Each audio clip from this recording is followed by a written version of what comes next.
corruption in this country. Na ndio watu wenye she and sha. Ndio wale watu ya Adani. Na hawa watu wakija kuona rais, hata ukiwa deputy president ama minister, utamngoja hapo saa 5 akiongea na hiyo watu. Wakipanga hiyo mane? So Mr. President, be an honest man. Look for a mirror before you talk about corruption and look at yourself.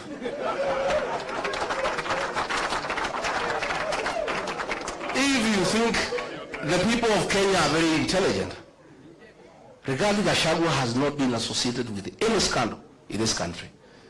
So wewe unaenda pale unasema he is incompetent. In matters incompetence, Mr. President, I tend to agree with you to a certain extent. Serikali yako ni ya uongo, kutenga, kudanganya watu. Uliandika mkataba na watu ya Western, ukaamjema utajenga 1000 kilometers, hujajenga. Umekuwa hapo juzi unafungua transformer. Wewe mimi ulitaka nikusaidie kudanganya wa Kenya. In matters kudanganya wa Kenya, Mr. President, I'm incompetent. Absolutely. I accept. Because hiyo alikuwa anataka tuende ku-launch barabara na anajua hakuna budget. Tukitoka matinga inafanya nini? Sasa hiyo ndio kazi rais anataka nimsaidie.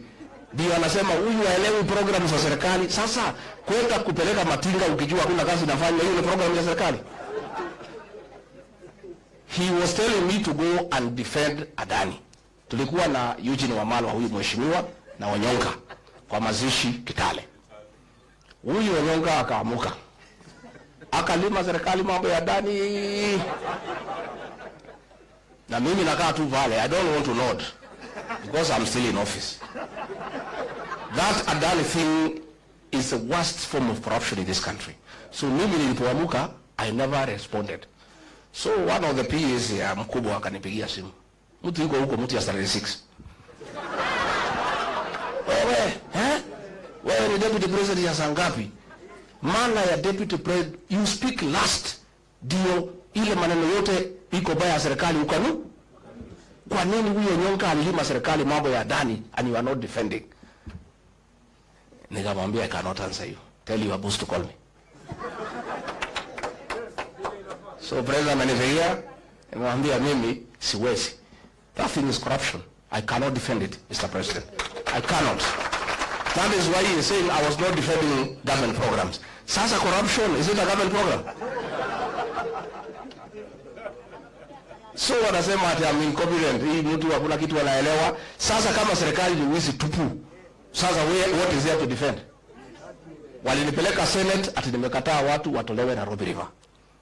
Walinishitaki nimekataa watu wafukuzwe Marigiti Market. Those are things I could not do.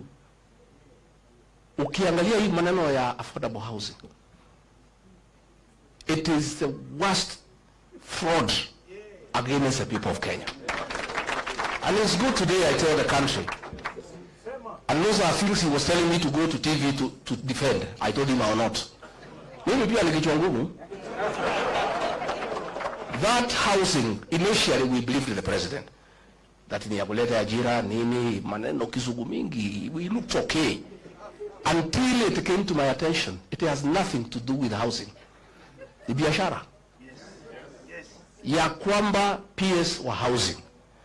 Ukitaka kujenga affordable housing, you must go and sign a subcontract na kampuni ile tauza simiti na chuma na mabati. Na hiyo kampuni watu wale wakubwa zaidi Kenya wako ndani ya wapi?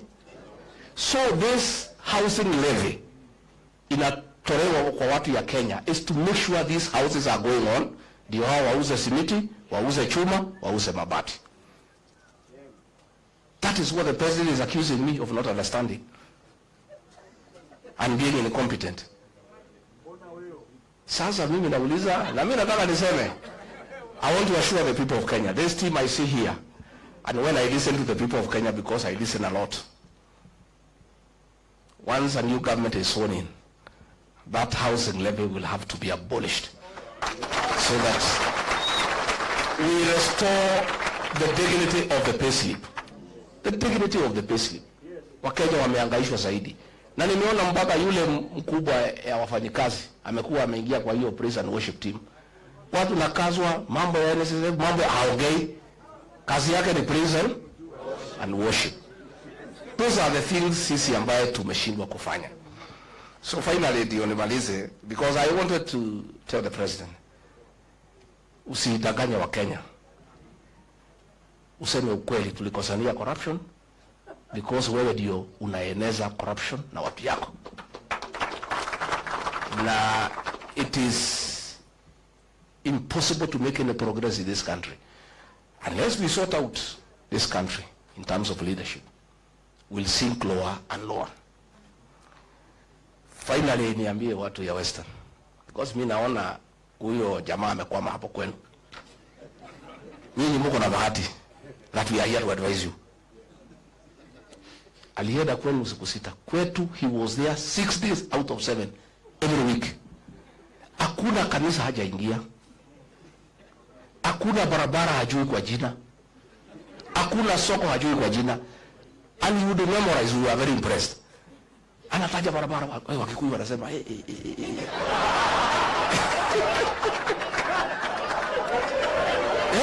pronouncements, but Kibaki was very committed. In 2 years, President Kibaki became the most hated and the most unpopular person in Kenya. In 2005, 2 years after his election, the first time, 3 years, he brought a referendum. He was defeated in that referendum. You remember Banana Orange? He was defeated. He dissolved the entire cabinet. He was left with the old man. It's a Moody Award or something. Yeah. So what is happening around here is something that has happened before. And why President Kibaki and President Ruto? Ask yourself why. It is because any transformative leader who has an idea of what to do about key sectors that define a country's transformation, many times the decisions that leader has to make to transform the country are usually unpopular. They are not popular. Populist leaders make popular decisions. Okay? I'll give you an example. This universal health care that we are focused on implementing is not the invention of Kenya Kwanza. Professor Kithaka and the others, the scholars, will tell you, President Kibaki intended to bring universal health coverage when Charity Ngilo was minister. Aka-introduce the topic, siasa kama hii ikakuja, Kibaki retreated. Ikakufa. President Uhuru had universal health care in his manifesto. I'm part of the team that wrote that manifesto, the first term. Akaona it's very unpopular because you have to increase the levies that you're charging people and so forth. Akaikalia first term. He thought he can introduce it in second term when he's going home because he will not be looking for re-election. So in 2018, Aka announced the Big Four agenda. One of them was universal health coverage. Cecily Kariuki was the minister for health. Siasa ikakuja, Uhuru backtracked. I remember Uhuru asking us, sisi tuko na insurance? Kama watu wamekataa health insurance, sisi tuko na insurance? Alafu akauliza deputy yake that time. I just overheard, nilikuwa area tu, nilikuwa hapo, sikuwa karibu. Kasikia akauliza deputy yake, "Hey William, si mimi na wewe tuko na nyumba? Hii housing program." Kwa sababu housing ilikuwa kwa Big Four ya Uhuru pia, isn't it? Si wewe uko na nyumba na mimi niko na nyumba. Hii manyumba ni ya nini tuwache? Wakawacha.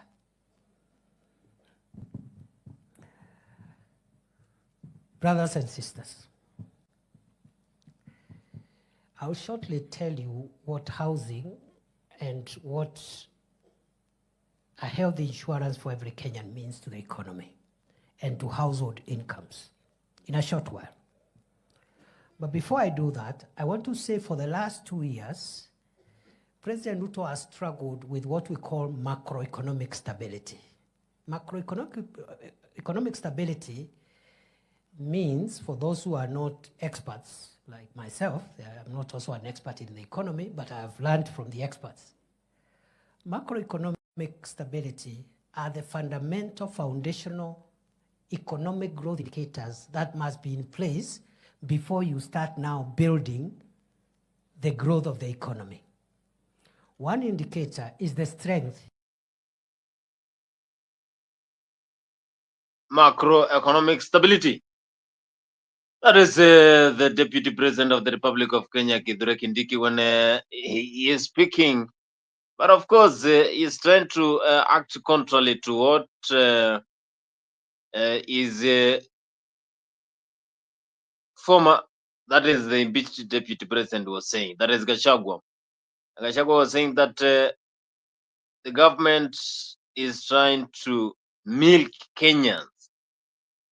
That the government is trying to get money from Kenyans through the finance bill, housing projects, and those are the kind of things that should be scrapped immediately. We have new power. That is Gachagua when he was speaking, and he raised a lot of concerns because since he took that seat, that is Kithure Kindiki. I've also seen the headlines for Magazeti newspapers. They are saying that yes, sir, yes, sir, yes, sir, yes, sir. Anytime he talks, he accepts what the government is saying, and that is why we are having a lot of issues being raised about this Kenya Kwanza government. But since he took the power, then that is the kind of deputy that the president wants. He wants someone who will not even compromise the ideas and projects that are being raised over there.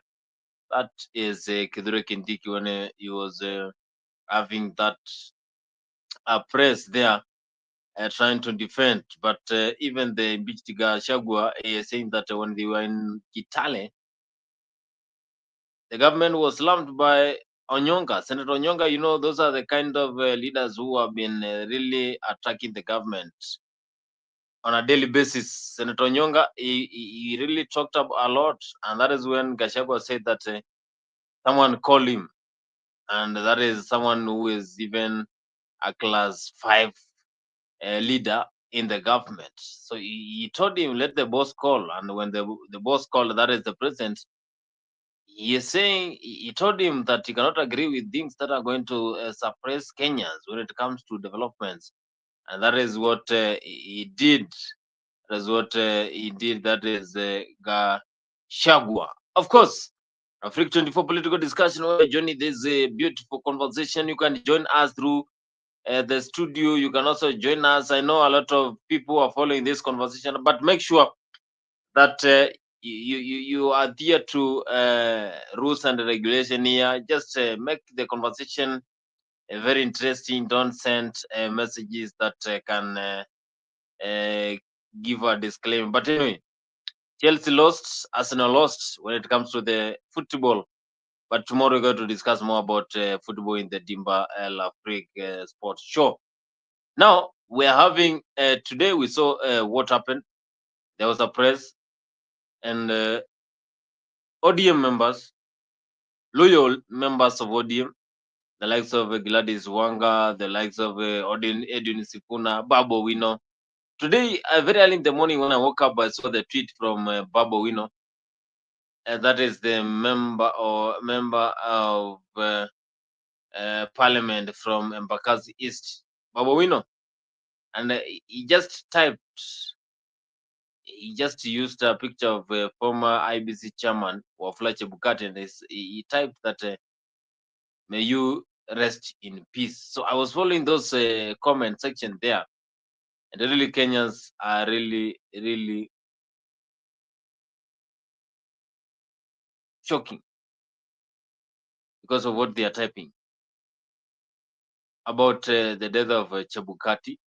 I also saw the tweet from the Right Honorable Raila Odinga. I also followed the conversation there. When I get those kind of tweets, I don't even rush to comment. I just go to read what Kenyans are saying, opinions from Kenyans. So Kenyans, some of the Kenyans are really mourning the death of Chebukati because he was a strong leader. But we're having other Kenyans who are enjoying. Also, so today when Eugene Wamalwa was having that praise, and he was like, maybe he's enjoying the death of Chebukati. So I was following closely what he said. That is Eugene Wamalwa. I also followed closely what Kangombe said. Some members of parliament are saying that maybe it is high time now Kenya gets another IBC chairman because they think that Chebukati was not the right person.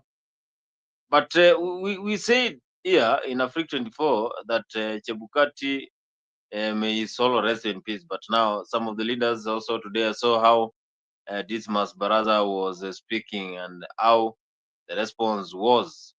But here we said that may Chebukati's soul rest in peace because death is something that can strike at any time. So if you are enjoying the death of Chebukati, then you should just behave because most of comments from Kenyans they are happy. I really don't know why they're happy, but anyway, may Chebukati soul rest in peace. Of course, here we say Chebukati soul rest in peace. Yes, Mzalendo, karibu sana.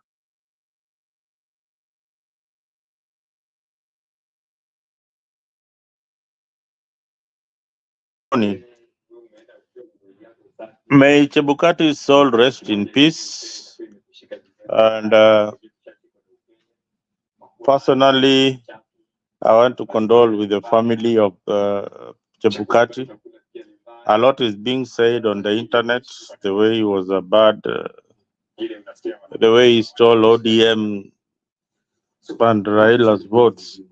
But those are things that, he has died with a lot of secrets in his grave. So we don't even know the truth about whatever allegations that are being made. But may Chebukati's soul rest in peace because this is a man who had a family, and a family is a complete opposite of his personal duties for the country of Kenya. But by the time when he served, we want to believe that he served diligently. Although some people are not happy about whatever he did, but we say in Africa, may his soul rest in eternal peace. When he meets his maker, he will be judged. Right now, he's already facing a judgment for any other deeds that he did on earth. But if he was a good person, that is it's in between him and his God. So even as the family is mourning, we want to pray for them that they may find peace and restitution in the word of the Lord. Yes. May his soul rest in peace. That is Wafula Chebukati was rest. We saw today when Eugene Wamalwa crashed with Didmas Baraza. Of course, Eugene is the leader of the DAP party in Kenya. He said that Chebukati did a bad thing. So also other leaders have been saying Chebukati did a bad thing, but we discussed that.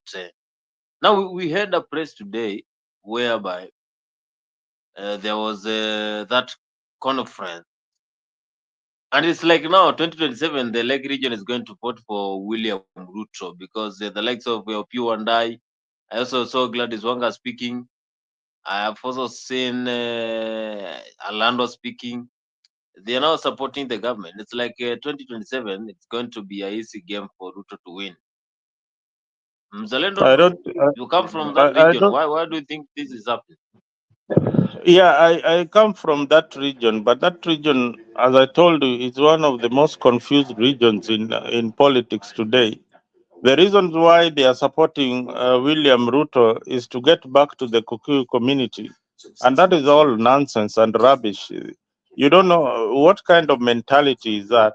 Why the reason why the community is supporting William Ruto is to get back to the Kikuyu community. There's no Kikuyu on the ballot. I always say that there's no Kikuyu is vying for the presidency at this particular moment. That is the much I know.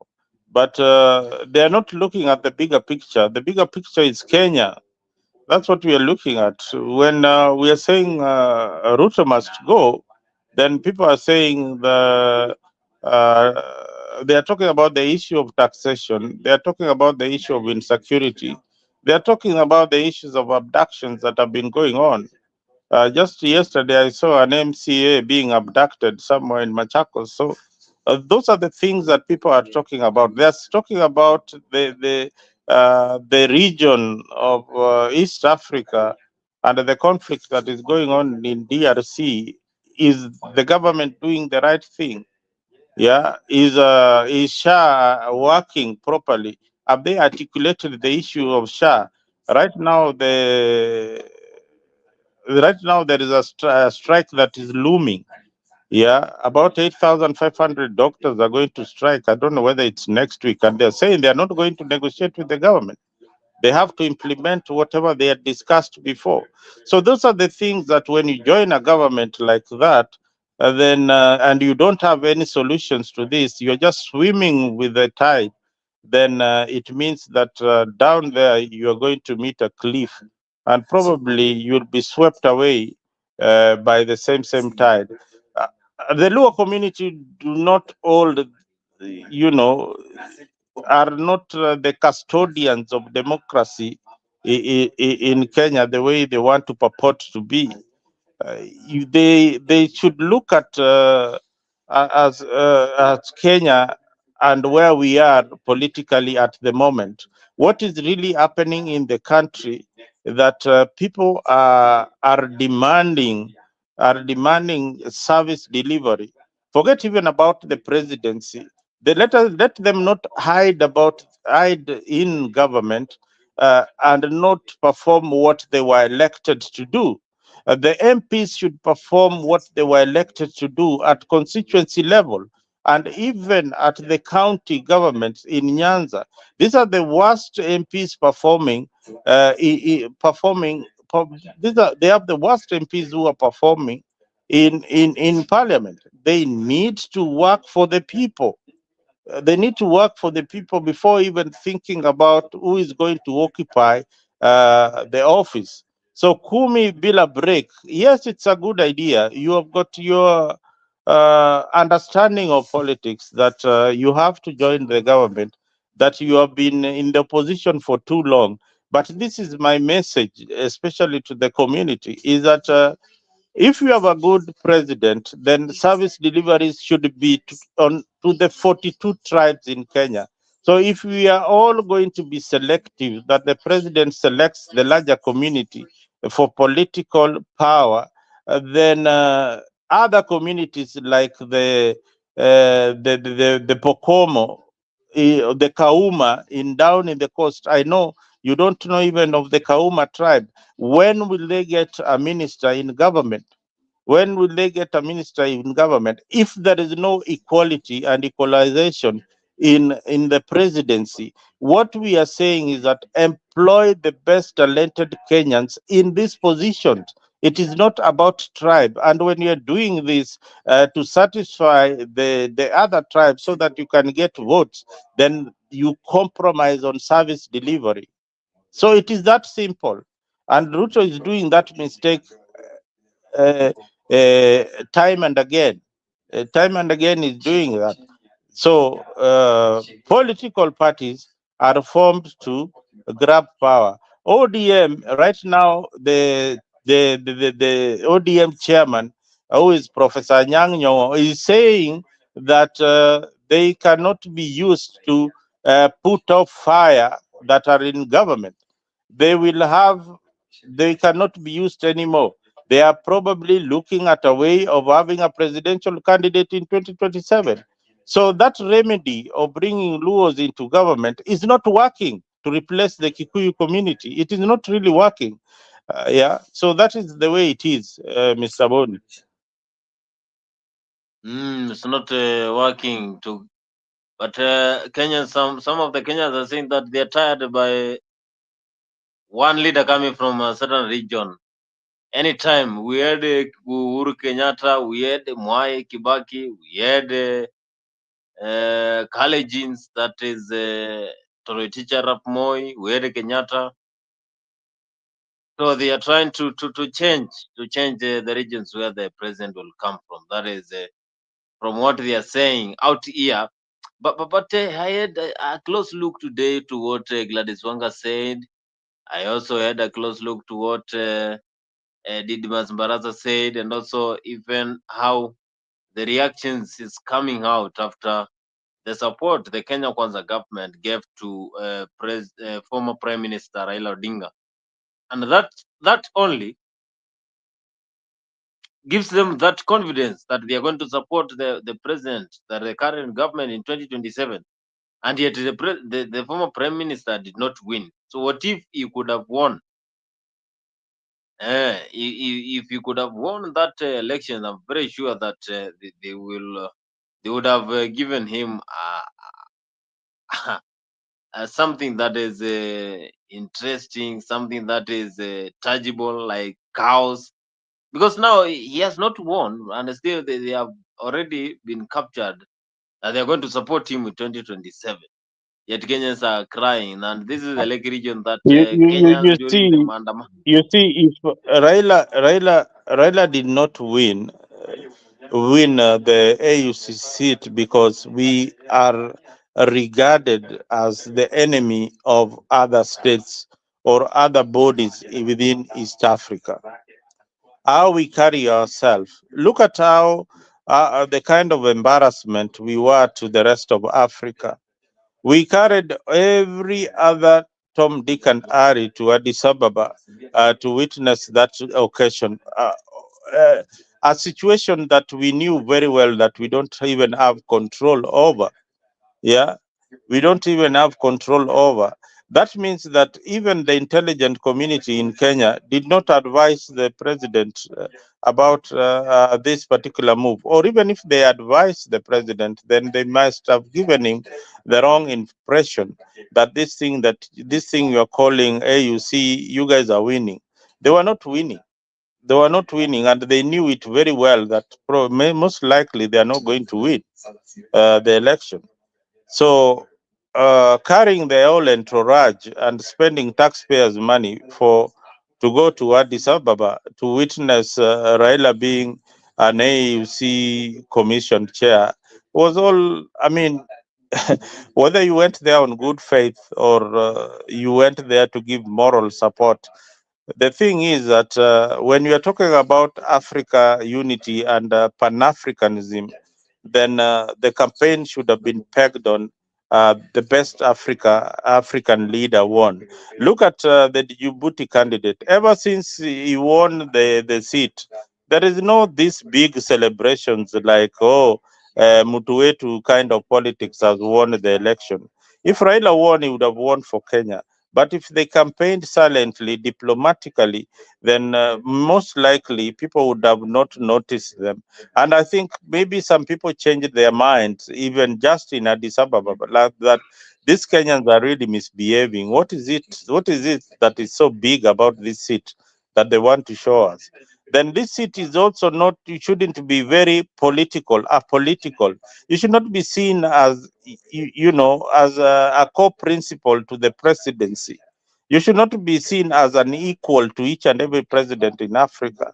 You should have been seen as a servant of the people. And Yusuf presented himself as a servant of the people rather than a revolutionary who is coming to change the status quo in AUC, how things are being done. So those are some of the things that could have knocked Raila out of that particular seat. So my take on that issue is that we should have conducted ourselves with decorum and waited for maybe a signal that we are winning this particular seat, then carry ourselves in a manner that we did in Addis Ababa. Otherwise, it was a whole embarrassment and a whole waste of taxpayers' money. Look at the kind of money that William Ruto used in government to support Raila Odinga. It's a good thing, but could it have been done better? Yes, it would have been done better, in a better way. Look at the diplomatic role that we have right now. The DRC have closed their embassy. The Sudanese have closed their embassy in Nairobi. So what does that tell you? Things are not good in the country, and soon Donald Trump will kick you out of NATO. Likely to happen. I'm telling you 100%, because Donald Trump is reversing every other thing that Biden did. So that one is also coming. So internationally, regionally, we are at our low right now. So we need to have an in-house meeting and look at the things that are good for us as a country moving forward. We have done all these mistakes. Remember, Ruto was the blue-eyed boy for the Western powers. When he came to power, he was invited even to the White House. He sat even on Biden's seat. Those are the things. You think people like Donald Trump, they look at those things lightly. Akiona hiyo picha nakwambia, that guy will go crazy. An African leader seated on that seat, no way. Yeah. So those are some of the things that we need to look at and see where we went really wrong. We were doing things in the right manner. So what happened? What happened? What happened? Otherwise, for ODM, it's now a confused party. They are either fighting Sifuna, who is having his own ideas of how the party should move and where the country is. Then we have the party leader now. The party leader now joining Sifuna and the rest and saying, we didn't come to just cool the fire and put out the fire and be used to put out the fire. We have to be where the rest of the Kenyans are. So there is so much that is happening in government that we need to focus on, other than tribal politics. Yeah. Yes, There is we have a something lot of things that. Okay, there is something confusing today. I heard Ruto speaking on top of the presidential. He used the word, "We defeated reggae." What was the meaning, or was it sarcastic?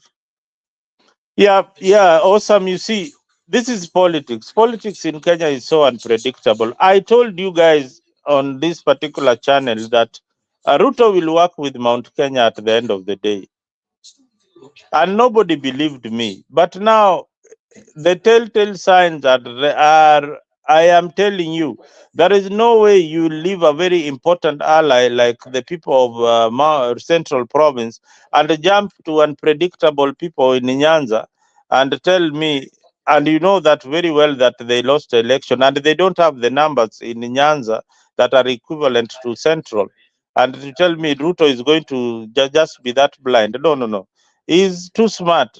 I can tell you for free, when in the next few months, Ruto will play the Joker card, and that card is the most dangerous card for ODM at the moment, and they are weighing those options. If this card is played to us, that Gachagua comes into government, those people who are calling themselves ministers and all that will be scared. Will be scared. Will be scared. And what will have Ruto achieved? This is the thing. Ruto will have achieved dividing the votes of Raila Odinga perfectly without shedding any blood. He will have managed the politics on Luo Nyanza, coming comfortably and joining his government because, one, they don't have a presidential candidate in 2027. So imewalazimisha kama kusulubisha kwa Yesu kusupport William Ruto. Yes, supporting William Ruto. Nasema mzalendo anasema ni kulazimishwa, lazima wamsupport. But awesome, the mountain, maybe if the president works with the mountain, then you know that they will also believe in him. Maybe he choose one of the leaders over there. But who is this leader? Who is this leader? Because we have also heard that close information from those members of parliament. It's like there is one member of parliament who's close from the mountain, very close to the president, but now he is saying that maybe he's tired. We want to quit this Kenya Kwanza government and join another coalition. Someone who is very close to the president and he knows the secrets. If we quit there, of course, it will be a major downfall. Because Gachagua has been revealing some of the top secrets over there because he knows what has been happening. But the president is trying to play low. Boni, reality iko namna hii. This is the reality. It is a win-win for ODM.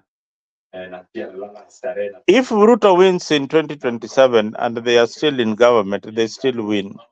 If they go the opposition way and the opposition wins in government, they still win. They don't want to be associated as to be in a situation whereby they will support William Ruto and will lose with William Ruto and become irrelevant after 2027. That is what is eminent for ODM. That we might become very, very unpopular. And listen, if Ruto rigs the election in 2027, that will not make ODM popular. It will make ODM very unpopular in 2077 and beyond 2027. So what does that tell you? It tells you that they want to be in a position where everybody else is. And today, the way things are is that leaders are so scared about this thing called Gen Zs. As much as they would tell you that they don't matter, it scares them stiff. Because in a country of 40 million, over 50 million people, only 16 million people, only 15 million people voted to elect their leader. Only 15 million voted to elect their leader. And among the 15 million who voted, only 7 million elected the president of Kenya. Only 7 million elected the president of the Republic of Kenya. Where are the rest? Where are the rest? The president should be asking himself that question. Why did these other people not participate in this election? Those are important questions that any government needs to ask itself. Hey, hao watu wengine mbona wakupiga kura, and where are they?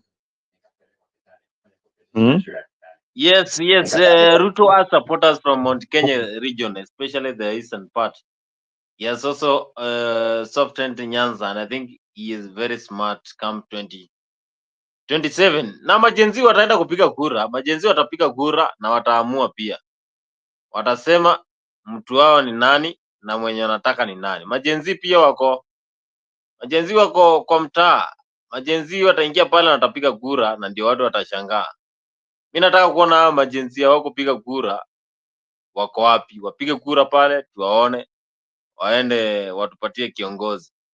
But anyway, make sure you register so that you can become a voter in 2027. Join through the link there that I've shared there. You can join this conversation through the link that I've shared there, and you'll become one of the guest here. So we've been following some of the speeches from those leaders, the likes of Gladys Wanga. They spoke, by the way. Ya pili nikienda kumalizia, sisi kama chama cha ODM, kazi yetu kuu, the reason for formation of any political party ni sisi tutafute uongozi wa nchi. We must capture power. Hiyo ndio kazi yetu kuu. Wewe ukifanya kazi pale mashinani, ndio tuchukue ushukani wa uongozi wa nchi. Kwa hivyo sahihi, tunajitayarisha vilivyo. We are preparing ourselves to capture power come 2027. Na njia ya kwenda kwa power ni njia mingi.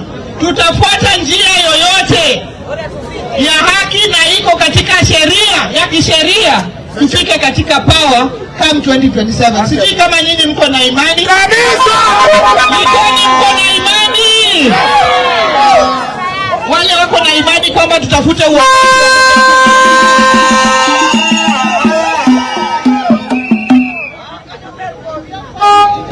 kwa sasa kuna vijana wetu tumewapeana katika broad based government. Hatuko ndani ya serikali lakini tunasaidiana na serikali.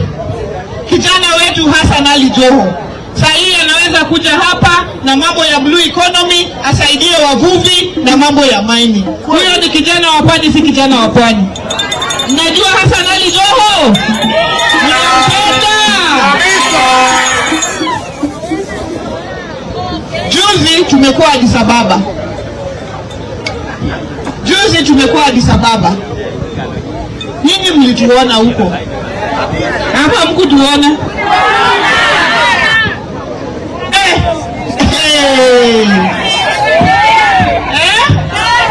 Wacha niwaambie, tulipigwa na kitu inaitwa butwa. Inaitwa nini? Tulipigwa na butwa. Vile tuliona vile results ilikuja, na tulishtuka sana. Lakini ile ambayo ilitupea nguvu alikuwa ni baba, vile alikuwa mkakamavu na akawa na nguvu zaidi kutushinda. Akatushikilia. Huyu mama Mishi nakwambia ni vile watu hawakujua huko, huyu ni mjumbe, huyu ni gavana, huyu ni nani. Tulipatwa kwa street tunaona hii.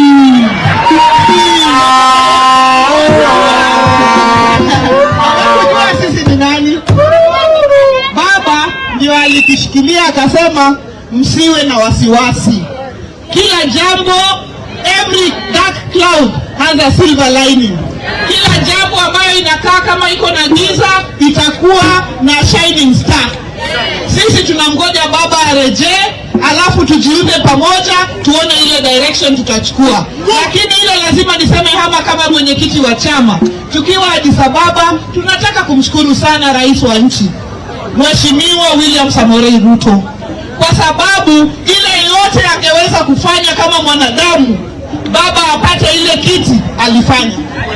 Baba mwenyewe alisimama akatuambia amesapotiwa 100% na Mheshimiwa William Ruto na serikali yake. Kwa hivyo sisi lazima tutoe shukrani. Na wale vultures, sisi tukiwa pale tunalia kwa street, tunaangalia simu, tukaona kuna pande za hii nchi ambayo watu wanashangilia, wanacheka, wanabeba miguu juu, wanapiga makofi. Tukasema sawa tu, tumeona marafiki wetu ni kina nani, na ipo siku. Ipo nini? Ipo siku. Ipo nini? Ipo siku. Sisi pia tutakuwa pale na hatutazungumza sahihi, lakini hapa mbele tutazungumza na dunia itasikia vile tutasema. Asanteni sana wana ODM.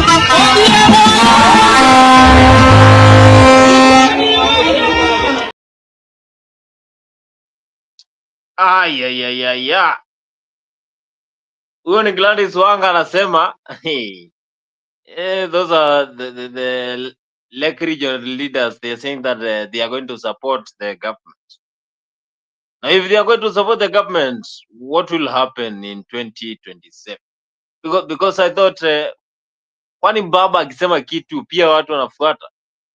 Why don't we make a constant decision, a decision that can benefit Kenyans?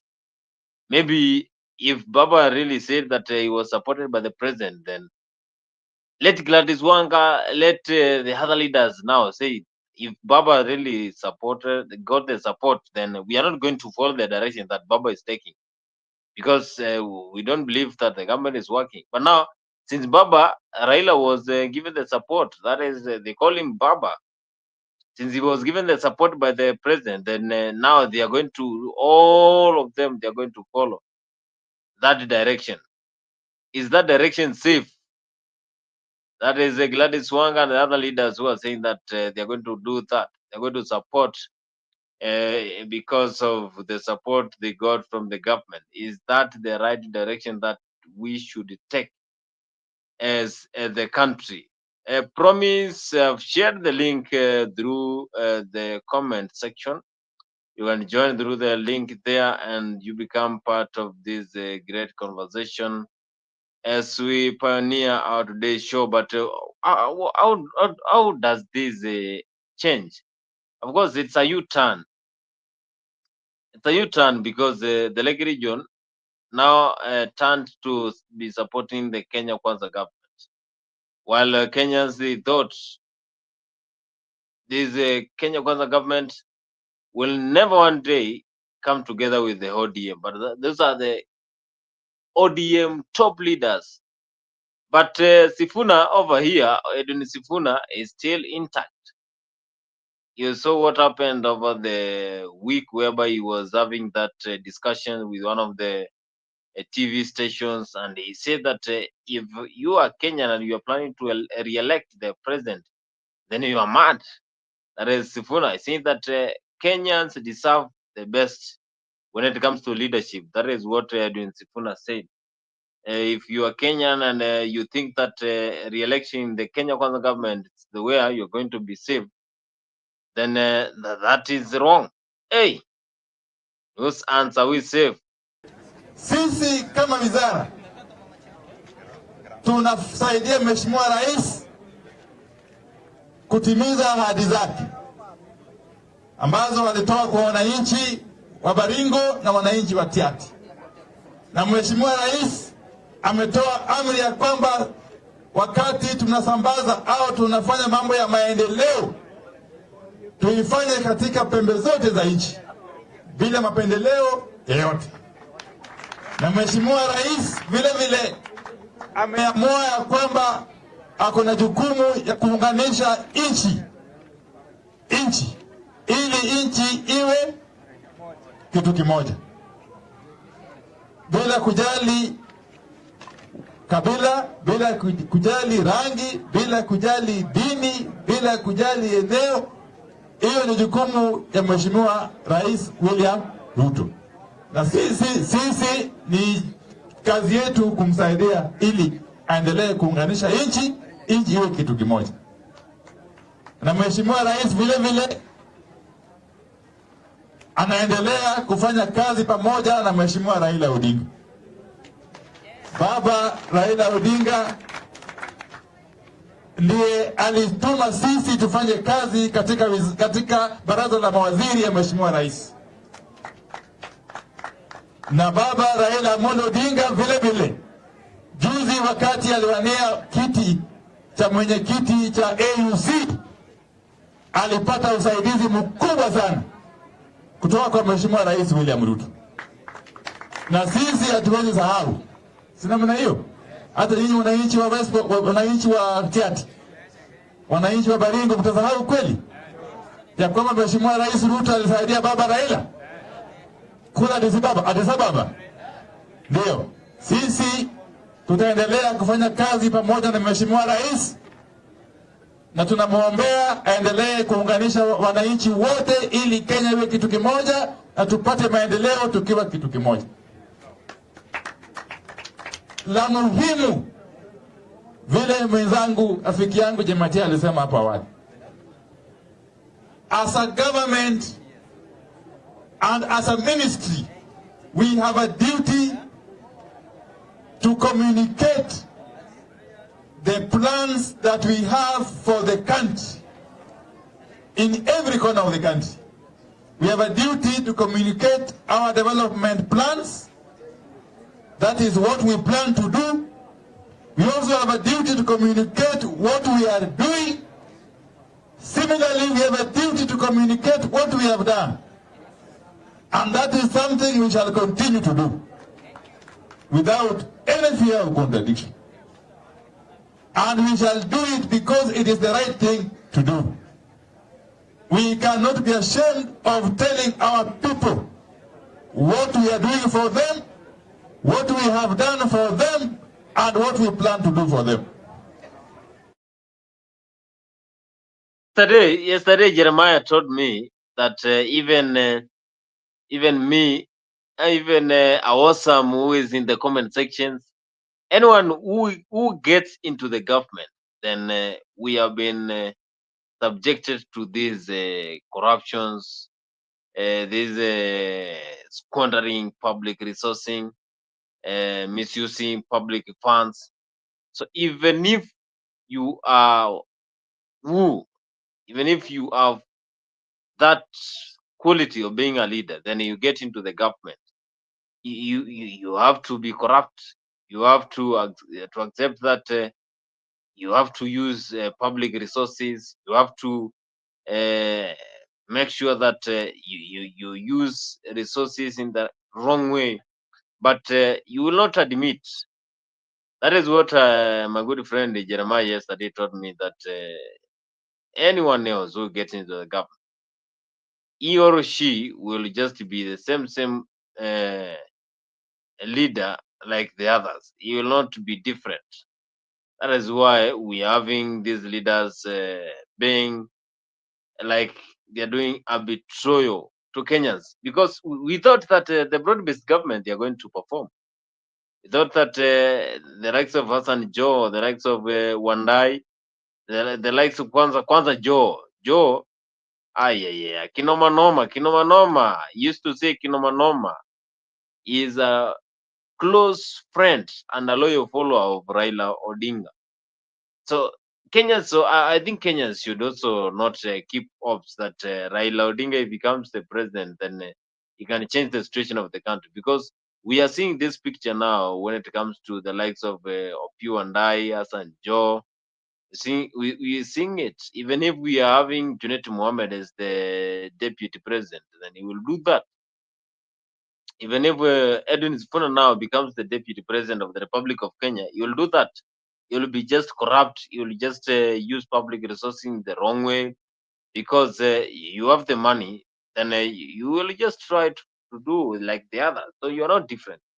So if you're following this conversation, you know that Kenyans have been subjected to corruptions, and this is a virus that has affected everyone else in this country. Sifuna is a joker. He is on his way out. Just give it time. Sifuna is a joker. How is Sifuna a joker? And he's one of the leaders who have been standing very strong to support the government. Why do you see that he is a joker, Awesome? Why do you see that Sifuna is a joker? Because even the way he talks, very eloquent, very firm with the kind of words that come from his mouth. Why are you saying that he is a joker? Zalendo Sifuna is a joker?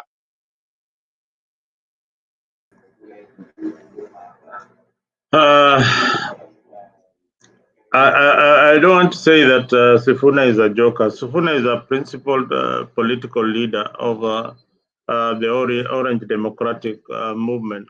Sifuna finds himself in a place where majority of sycophants and ODM position is not popular. So that is where Sifuna is. He's finding himself with a few members of the political leadership in ODM that feel that they should be in government. Majority of ODM supporters feel that they should not work with the government of the day.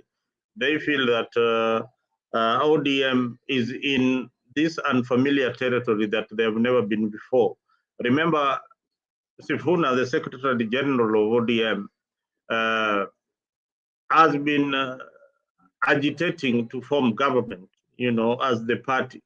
And that is why political parties are formed. Now they've come to a realization that, hey, wait a minute. These positions that we've been holding are not very popular positions. Although Ruto is giving us development on our region, we should stick by him. Now, stick by him is a more of an individual kind of thought. It is not an opinion by the public. They have not asked the people of Nyanza whether they should stick with William Ruto's government. These are individual leaders who are elected who feel that, okay, fine, because this thing has happened in my region, there's a road, one or two development that is being brought in my region, then I need to be in government and support the government of the day. Remember, this is the minority party. This is a party that is purportedly said to have won the election. Then they come from that advantage point to play second fiddle. Yeah, they are now playing. They are not even equal to Kalonzo's position right now in what he stands for and what he believes in. That is why when statements like that are made by Gladys Wanga, they are not popular statements. They are not statements that are popular within the ODM fraternity. They are things that are meant to please William Samoei Ruto and the Kenya Kwanza group that, hey, we have got support from Nyanza. But is this support guaranteed? These are leaders who are speaking with two sides of their mouth. Wanaongea pande hii, they are supporting the government. Pande hii, they are waiting for directions from Raila Odinga. And they don't have a brain of them for their own brain. They are remotely controlled. So whatever you say, he or him says at the moment, they can change tomorrow and flip. They keep on flip-flopping. They are not leaders. They are people who represent a certain viewpoint that they want to sell, a certain narrative that they want to sell. But pole kwao, the people of Kenya know very well when you elect the chief executive of a country, who is the president, he is supposed to bring services to the people. That is why we go for election. We go for election to elect leaders that even if I didn't vote for them, they should bring development in my region. That is what the Constitution is. So these are people who don't understand the constitutions, the constitutionality of our country. The president, when he's bringing services to your region, it is not a favor that he's doing to you. It is something that is delegated in the Constitution, and this is what he ought to be doing as the president of the Republic of Kenya. When you see a leader saying that we will support William Ruto because he has brought a road in this particular region, or we have lobbied for a road and the government has helped us lobbying for the road, that's absolute nonsense. That is absolute nonsense. That is only sell for people who don't understand the functions of a president and the powers that the president has, and why we elect good leaders. We elect good leaders for equity. We will go for elections each and every 5 years to find a leader who will balance his power and divide the resources of this country among the 42 tribes. When you employ a community and then the community comes chest thumping and saying, our Luo community is now in government. How does a Kauma who is in the coast region feel about this? How do the Mijikendas who feel about this? How do Pokomos feel about this? How do other communities who are part of this this country feel about you when you are said something? When you, Gachagua, comes out and say, we, the Kikuyu community, feel that this should be done to us, are you a real leader who is uniting the country, or you are uniting your tribe? So this tribal politics ought to stop. And the most scary part is that even if Ruto is trying very hard to unite the country, he needs to get out of these tribal kingpins or tribal rhetorics, who are behind him, saying that we are coming as a community to support you. That's absolute nonsense. What we need to look at is that the bigger communities, the Kikuyu, the Luo, and maybe the Western region, should not take advantage of their numbers and suppress other communities from getting services because of their numbers. Thank you. Sana asante mzalendo, asante mzalendo.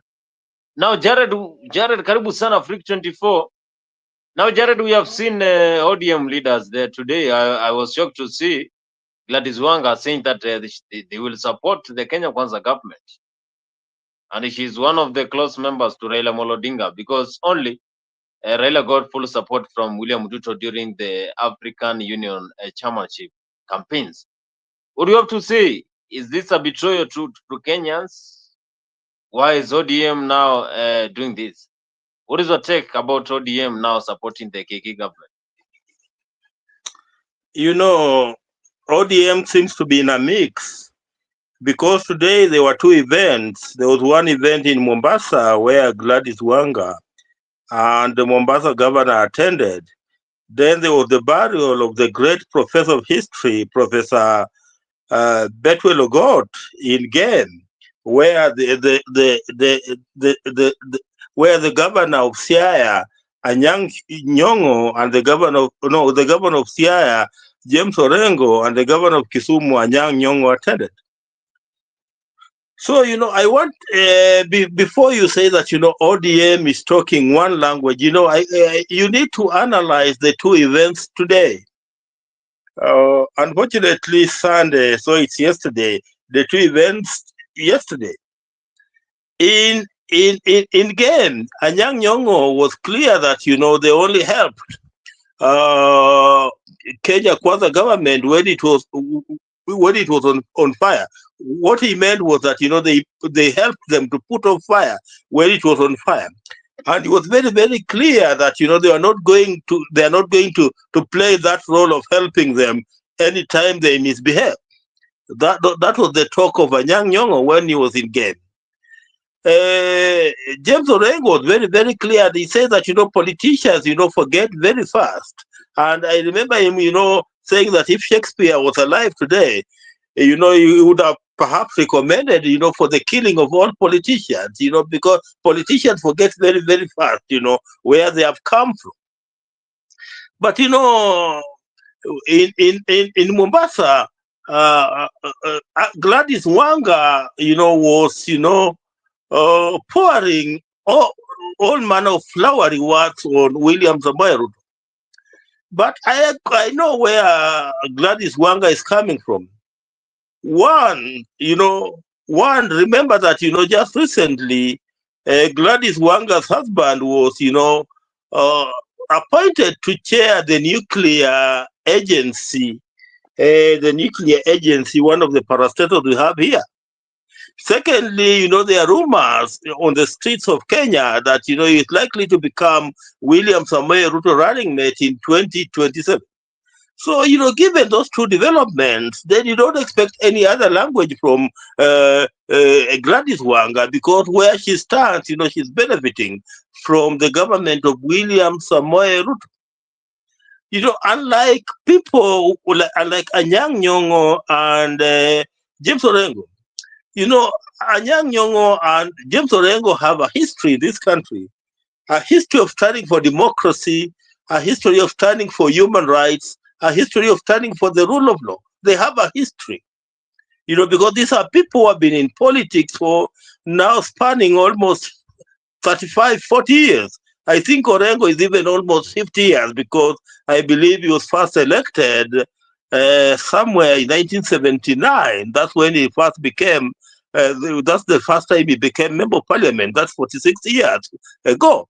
So, you know, this is a guy who has been in the trenches for a long time, and he understands the dynamics of politics. And, you know, that's why he does not want to become a psychophone like most guys, like what you are seeing in perhaps Wakina Gladys Wanga, and what you are seeing in Wakina Kaluma, and what you are seeing in Wakina Professor Ojenda. You know, that is the difference between perhaps Anyang' Nyong'o and the rest of the team, who are part and parcel of the William Ruto praise and worship choir. Again, I hear that tomorrow Raila Odinga Raila Odinga will be meeting Kalonzo Musyoka for the first time, since Raila he declared, his candidature for the African Union Commission seat that, he missed last week. I understand that tomorrow he will be meeting Kalonzo Musyoka so that they can discuss, on their way forward. This is interesting. It's something that, we should be looking at, very, very keenly. That, why is Raila Odinga now keen on meeting Kalonzo Musyoka, a guy he has been avoiding over the last 6 months? Or for over 6 months, he has been avoiding Kalonzo Musyoka. Now he's keen on meeting Kalonzo Musyoka. Why is he keen on meeting Kalonzo Musyoka? Those are things that we need to examine.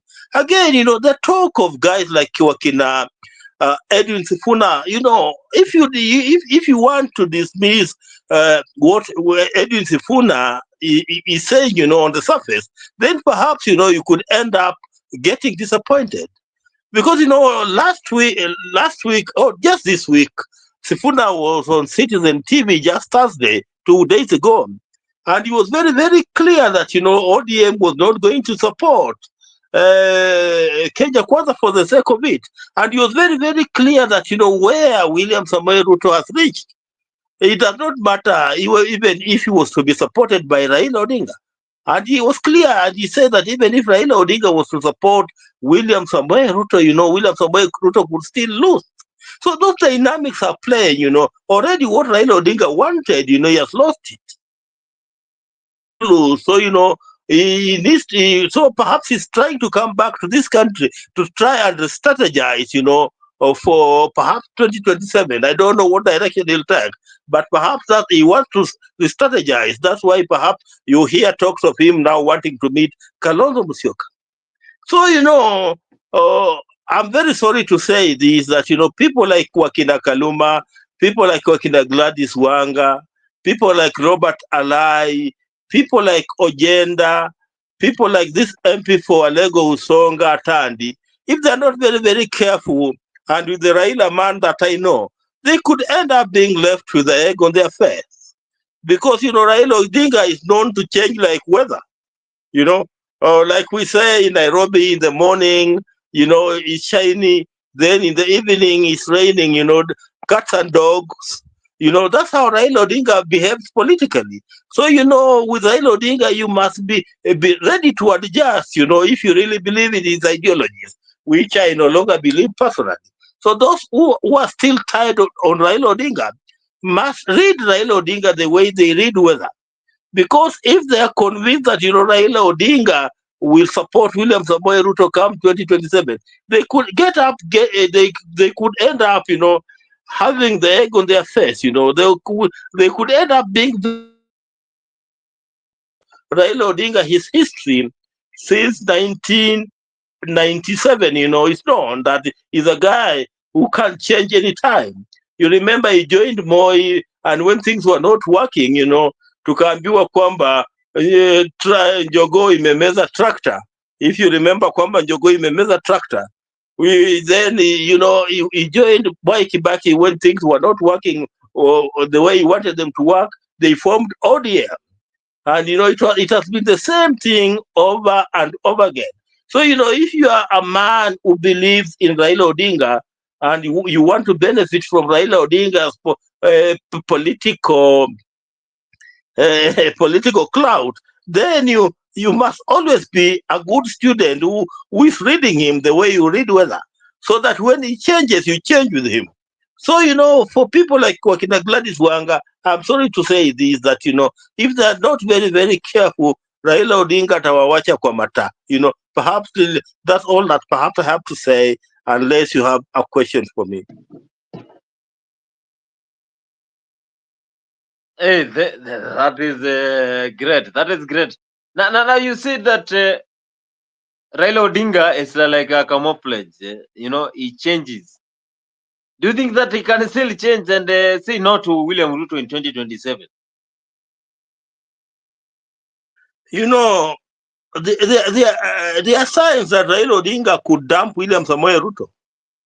Because, William Samoei Ruto is one of the most unpopular persons in this country. Very unpopular, more unpopular than even the late Wafula Chebukati. He's very unpopular. The only thing that is making William Samoei Ruto stand is that because, he's controlling, the instruments of power. But he's a very unpopular person. And, if things continue in the manner that they are, as we head towards 2027, and given what Sifuna told them, that even if you were to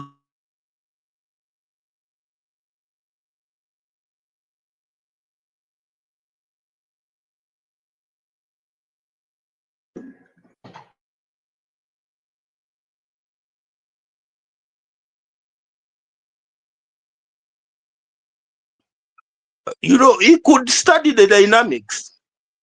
He could study the dynamics. And, if the dynamics are not favoring William Samoei Ruto, if the dynamics are not favoring William Samoei Ruto as we move towards 2027, there are chances that he could dump William Samoei Ruto. And that's why, the Standard of today is saying that, Raila Odinga will be meeting Kalonzo Musyoka. What do you think they will be meeting to discuss? What do you think they will be meeting to discuss? They say that, the currency of there are two constants in politics, One is, betrayal. The second one is interest. So, you are either betraying somebody or you are going after your interest. So, Raila Odinga, in his political life, he has either been betrayed or he has always been going after his interests. So, if, his interests, are not being served well by, William Samoei Ruto, and if the dynamics, points to William Samoei Ruto losing the 2027 election, Raila Odinga could as well betray him. And, that is the common nature of politics all over. Zalendo, you heard what Jared said? You have to, maybe you want to react on it? Yeah, Angira just said exactly what I've been saying in different words. But maybe just to add on what he's saying is that currencies, political currencies have got value, and some of them depend on the situation that we are in. The ODM political brigade, the currency at the moment is not a popular currency. It is something that is losing value because of their position. And they have realized that, okay, fine, we are not with the rest of Kenyans at this particular moment. So what do we need to do to be in a position where we have got a bargaining power with the rest of the Kenyan community? So those are the things that you are seeing regionally. The UDA government is not popular regionally. Internationally, it is also losing a lot of power, so a lot of popularity. So ODM is not popular in Kenya at the moment. It is not as popular as it used to. And is ODM gaining? It is not gaining. It is losing its support base, and it is losing to who? It is losing its support base to William Ruto. Have they been this kind of political party? No, they are playing in a territory that they have never tried to play. Playing in government and being in an opposition at the same time. You can choose one side, and that is what their members have been saying. Choose one side, be on one side. Don't give us this mixed reaction. Now, is this William Ruto's government as popular as it were 2 years ago? The answer is no. William Ruto has lost Central Province. William Ruto has lost part of Eastern Province. He has lost Eastern Province. And Northeastern the same, because you saw what happened in Isiolo. Some of these stands that the government has been having, it is losing popularity by the day. Is William Ruto popular among the young people? William Ruto has lost popularity among the young people. Is William Ruto popular among the people who voted in him? hao wanaitwa mama mboga na nani. Hao mama mboga are not going to vote for William Ruto again because they have not been included in government. All right. So that is the thing that is happening with William Ruto. So for me, I feel that the currency is depreciating both for ODM and Kenya Kwanza. And should ODM join Kenya Kwanza, they will all lose the elections. They will all lose the election. And even if the elections were to be rigged in favor of the candidate of the moment, then Kenya will go in a direction that no one has seen before. There'll be a lot of resistance in this government because, one, it has lost the popularity vote. I said Kenya is a population of 40 million people. If 7 million people only elected the president of the Republic of Kenya, you as the president should be asking yourself, where are the rest of the people? Are they coming on board, or we are facing more resistance? Is William Ruto as popular as he came into power? The answer is no. And where is he looking restitution? He's looking restitution among Raila supporters. But what has he done largely to the ODM fraternity and the ODM movement? William Ruto is a very smart politician, very, very smart and shrewd. What he did is he managed to destabilize ODM strength by ensuring that he took some of the members into his cabinet. So when members of his cabinet are now in Kenya Kwanza government, they are not likely to be sacked very soon. They are doing a good job according to what we have been seeing on the social platform. They are really doing a remarkable good job, and the president is behind them. They are not going to be sacked for political purposes. But what happened last week in Parliament? You saw any member that is from the Kikuyu community was removed from the committees in Parliament. What does that tell you? That one, your political stand is why I'm removing you from this particular community. Not because you are not doing a good job in the committee. It is because your community is not supporting me. Those are the primitive decisions that are made by the head of state that makes me wonder whether he is really in control of his rogue advisors. He's not. You see, when you create more animosity among a community that you know for sure are important in your alliance, and they put you in power. Without the Kikuyu community, William Ruto would not be president today. That is a fact. A fact. He would not be president today. And moving forward, what has he lost? He has lost 5 million voters in that event. And he came into power with how many votes? He came into power with 7.5. Do the maths. He only has, confidently, he has got 3 million that is coming in with to bargain with other communities. What is the Luo community offering William Ruto and the ODM fraternity? They're only offering 2 million votes. That is 5 million. That currency does not have value compared to the Luo currency. If William Ruto is popular in Western province and can get 100% of Western province, then he can be comfortable with that vote and get his Rift Valley. But the politics of Kenya is determined by the cosmopolitan nature in the cosmopolitan towns in Kenya, especially Nairobi. When you see the governor of Nairobi is a member of the UDA, it means that the UDA won a popular vote.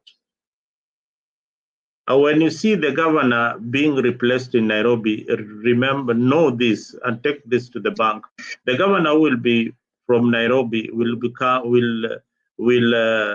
his political stand will determine where the presidency is going. Now, the Kikuyu community is a very important community in the metrics of power and power balance in our country, so long as you're thinking tribal. So long as you're thinking tribal, which is with us all the time. but maybe the circle of tribalism is not as it used to be 10 years ago. It is coming to an end slowly. People in the rural areas are still the ones who are glued to tribal politics. But with information, internet technology, and all that, a lot of information is going out for people to know where to vote. This is a lot of civic education that we are giving here for free. People get a lot of information here from people like Wangira, who understand the constitution maybe better than any other folks that come to the panel. They give you free information, free education, so that you get informed choices. This is something that we never had going to our politics. The advent of TikTok, the advent of X, people campaigning on X, gives a lot of traction in our politics.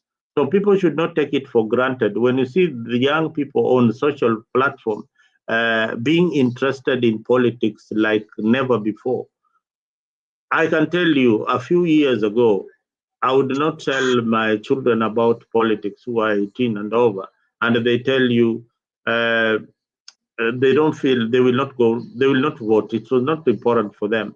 But today they tell you they're actually waiting for the moment to kick out the president and put somebody else. And are they thinking of tribal politics?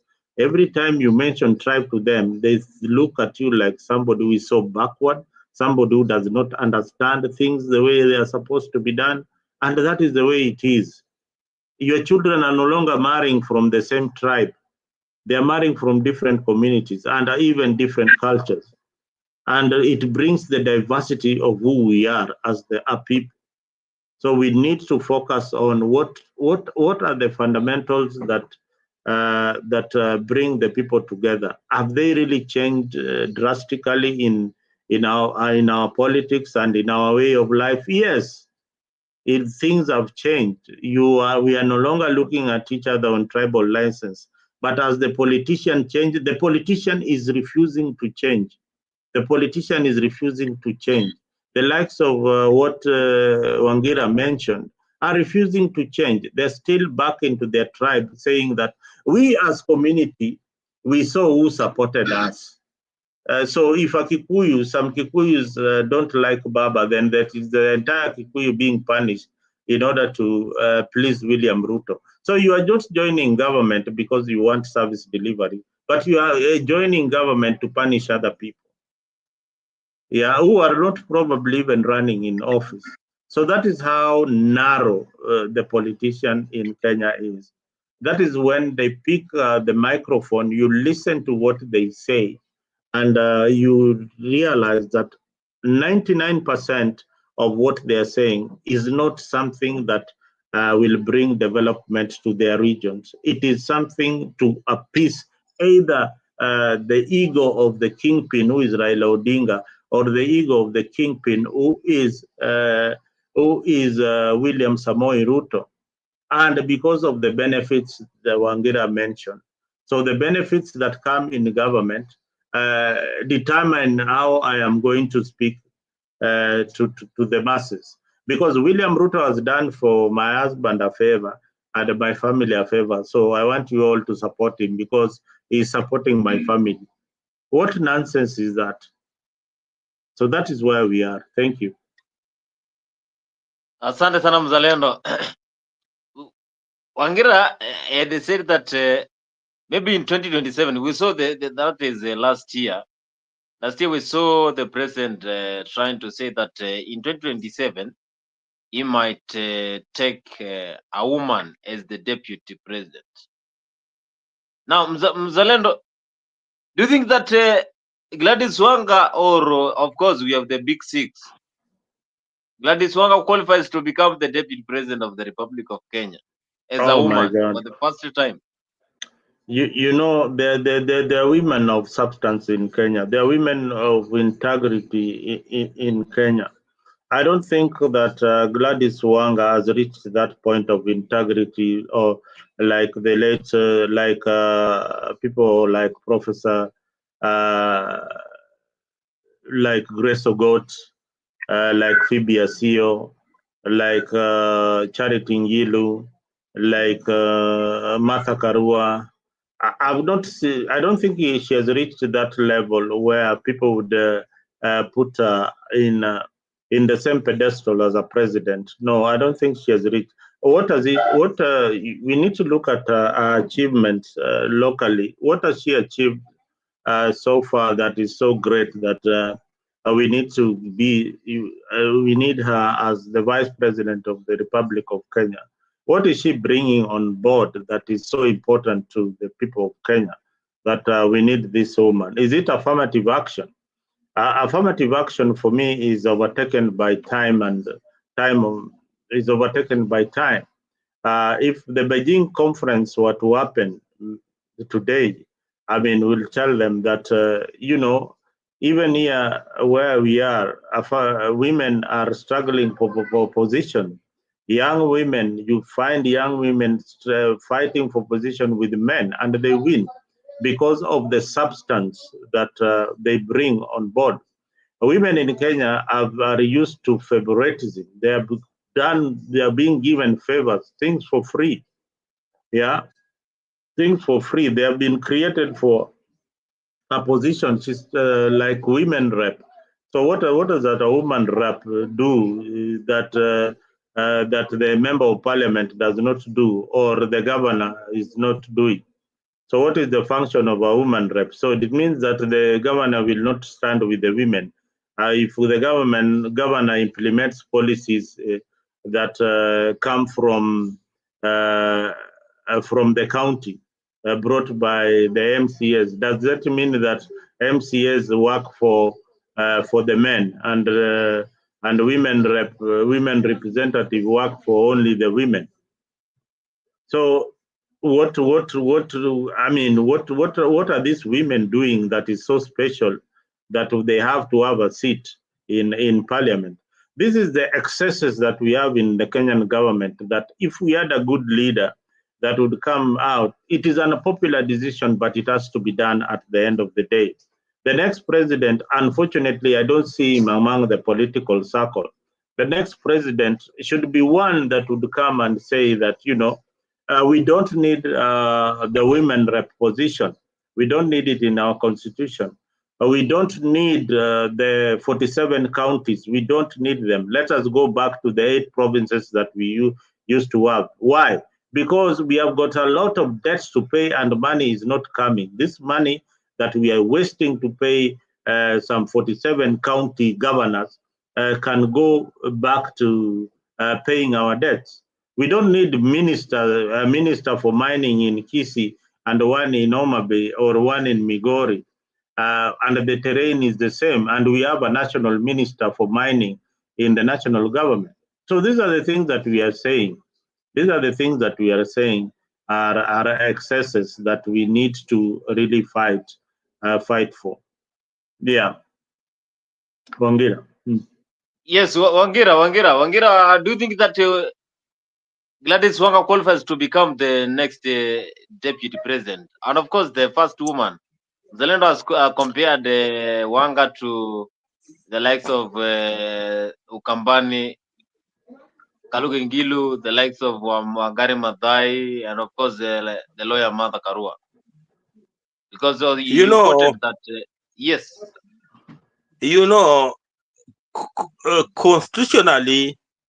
Constitutionally, she qualifies to be, because she has a university degree, which is one of the qualifications. She's a registered voter. She's a Kenyan. So those qualifications, she attends them. But now, what my brother Muzalendo was talking about is the stamina. Where we stand, Gladys Wanga does not have that stamina of becoming deputy president in the Republic of Kenya. Because for you to become deputy president of the Republic of Kenya, you need to enjoy some particular stamina. The reason why William Ruto, for example, nominated Rigathi Gachagua to become deputy president was not because he loved Rigathi Gachagua, but it's because there was some political stamina that Rigathi Gachagua enjoyed, that was going to make him get the number of votes that he wanted to be elected president of the Republic of Kenya. I don't see that stamina in Gladys Wanga. I don't see it at all, at all.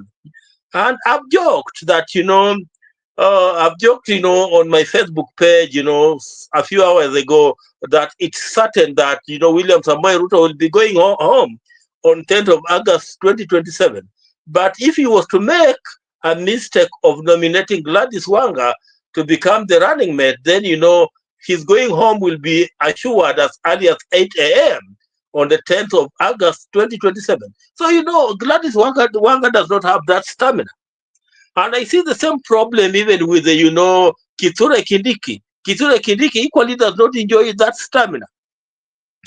Because, you could qualify, you are a university graduate, you are a registered voter, those constitutional qualifications, you could be enjoying them. But do you really enjoy that stamina that can propel, your candidate to be elected as president? That's what matters in this country. Not only in this country, even elsewhere.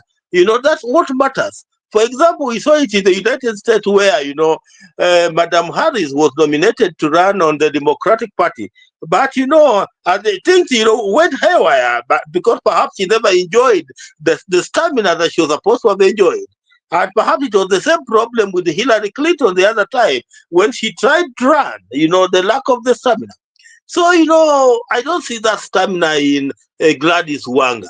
But if William Samoei Ruto wants a flower girl, yes, then if it's about having a flower girl, then there I promise you that Gladys Wanga could be the best flower girl for William Samoei Ruto. But whether she can make William Samoei Ruto get re-elected, I have my doubts, and I don't think that she can.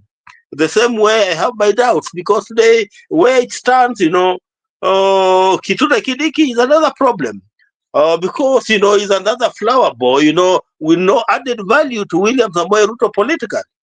That if William Samoei Ruto was to retain him as a running mate in 2027, then it will add very little value. So regarding Kithure Kindiki and Gladys Wanga, they are in the same wavelength, people who are flower boys and flower girls who are adding not much value.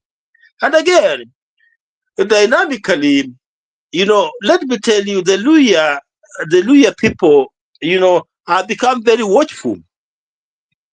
And, there's this belief, as much as they don't like, Musalia Mudavadi, but there's a way they look at Musalia Mudavadi as their own son, and they believe that Musalia Mudavadi, among William Samoei Ruto's cabinet, should be the senior most, having joined cabinet in 1989.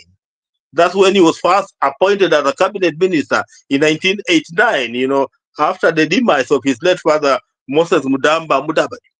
So, I don't know how it will, I don't know how the Luhyas will look at it, when, Musalia Mudavadi is bypassed, and then you're nominating, Gladys Wanga to become your running mate. It could become detrimental, politically detrimental to William Samoei Ruto, because there are people who say now, you're going for the newcomers, and you're forgetting our own son who has been there for the longest. And that could work in the disadvantage of William Samoei Ruto in 2027.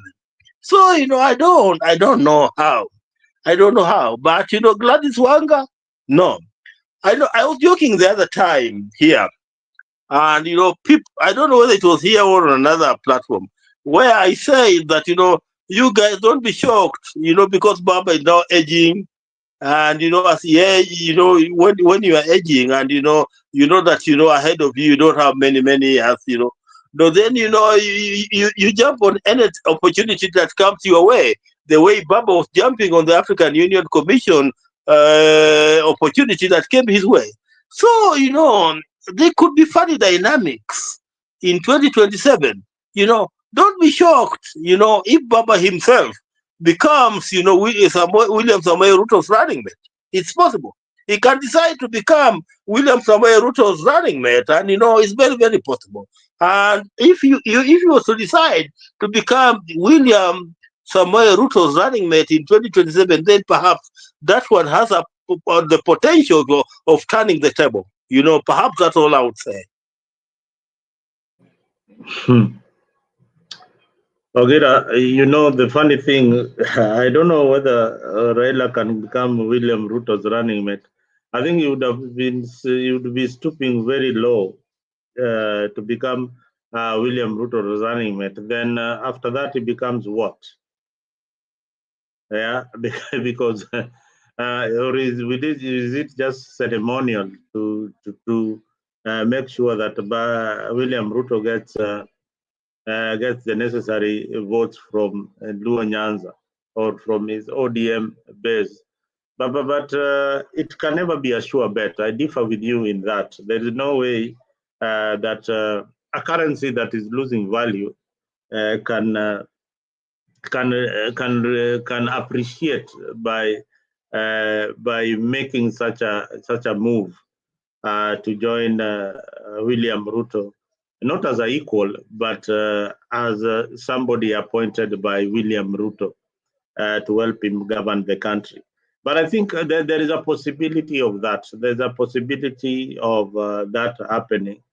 And there is also a possibility of creating the PM position.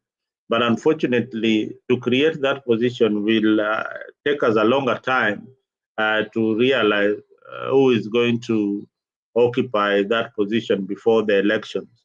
So the best bet would be the VP position, as you have mentioned.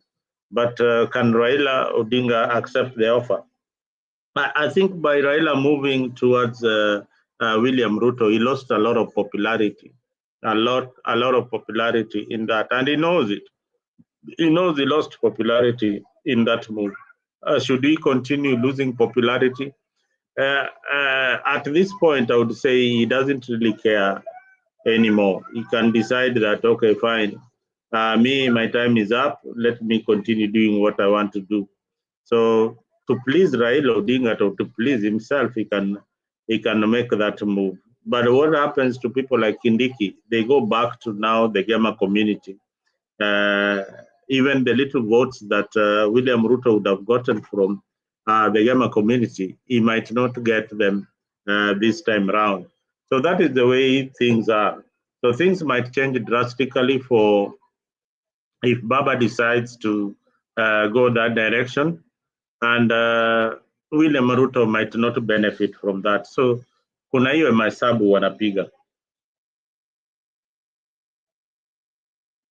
Yes. Our moderator is not even with us. We just continue the conversation. Yeah. Okay. I was just looking at the possibility because where we stand, Gladys Wanga has zero value on William Samoei Ruto re-election in 2027, and that also applies to Rigathi Gachagua, not Rigathi Gachagua, sorry, to Kithure Kindiki. He has also zero value, totally zero value on William Samoei Ruto re-election. And we are dealing with a man who is very desperate about his being re-elected. He's very, very desperate about being re-elected. And there's this talk about Raila, treating politics as an enterprise, a place where, he makes money. And, don't rule out that fact, especially when he's told that you become my running mate, then there will be something that will be added on top of it. Don't dismiss it. Raila Odinga is a man full of surprises. He could very easily become William Samoei Ruto's running mate. And assuming Raila Odinga, if he was to become William Samoei Ruto's running mate, and assuming that they win the 2027 election, and he comes to parliament with nearly the same number, ODM comes to parliament with nearly the same number of elected members. Today they are around 80 something. Then that will mean that this will be a deputy president that will be a strong deputy president, because he'll have his troops in parliament.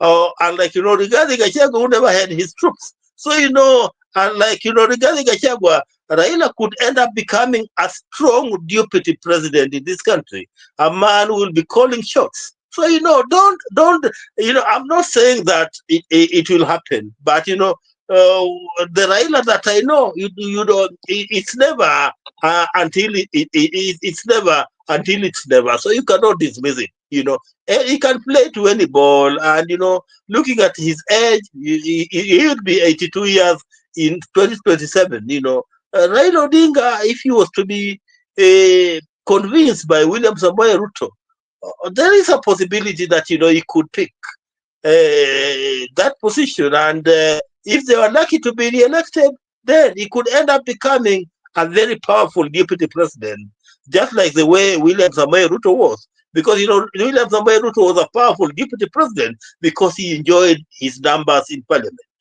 Unlike Rigathi Gachagua, who had nobody. Wangila, let me ask you a question. When we are going for, do you see any possibility of William Ruto working with Rigathi Gachagua again? You know, that possibility is not there. The possibility of William Ruto working with Rigathi Gachagua today, between today and 2027, I don't see it. Why? And even, listen, I don't see it.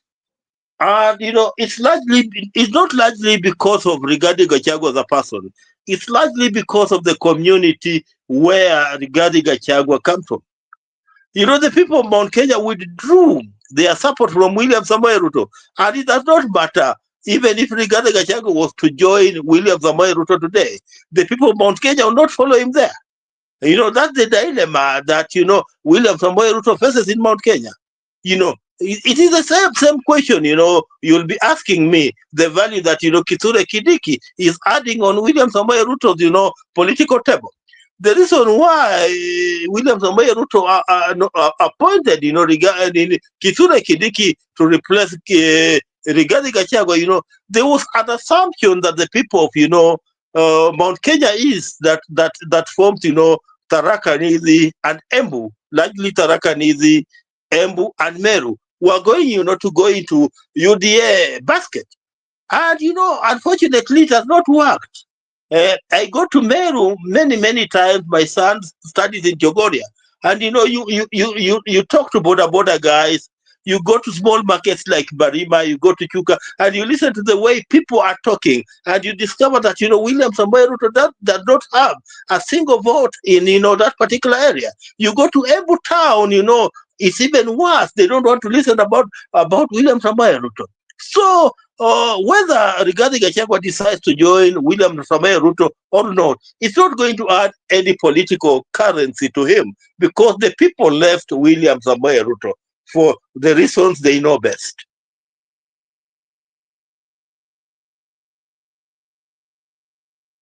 Yes, Bonnie.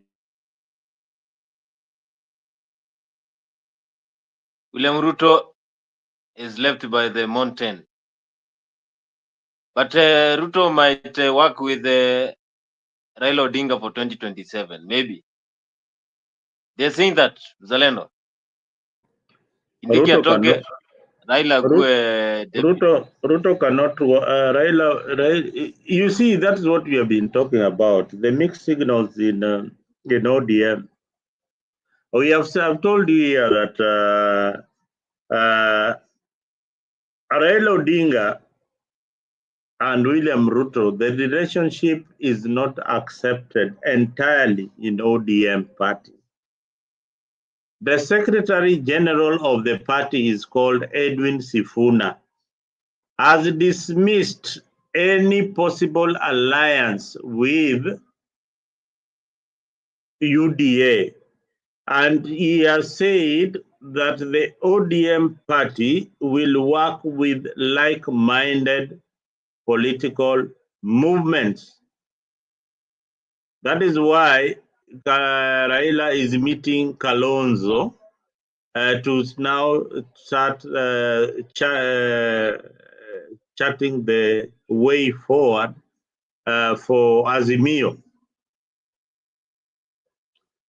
So there is a lot of drama that we will see in politics, and what you read on social media is what maybe I've seen Raila in Dubai with Simba Arati. I've seen Raila with Ali Hassan Joe. I've seen them with Junet Mohammed. Of course, it is politics that people are talking about. But with my honest opinion, there are people, political leaders within ODM who can tell Raila how the situation is and what the people of Kenya are talking about. But why do we put emphasis on Raila Odinga, someone who is not going to be on the ballot in 2027? It is because of his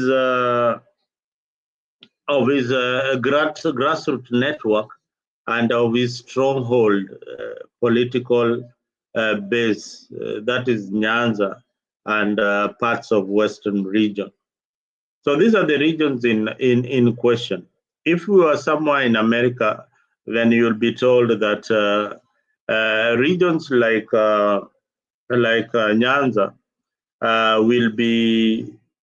will either swing towards the government of the day, or they will swing towards the opposition. They are undecided. Parts of the region will swing towards UDA, Kenya Kwanza, William Ruto, and parts of the region will swing towards the new formation. So there is so much that is happening in our politics that that we are yet to know a clear direction.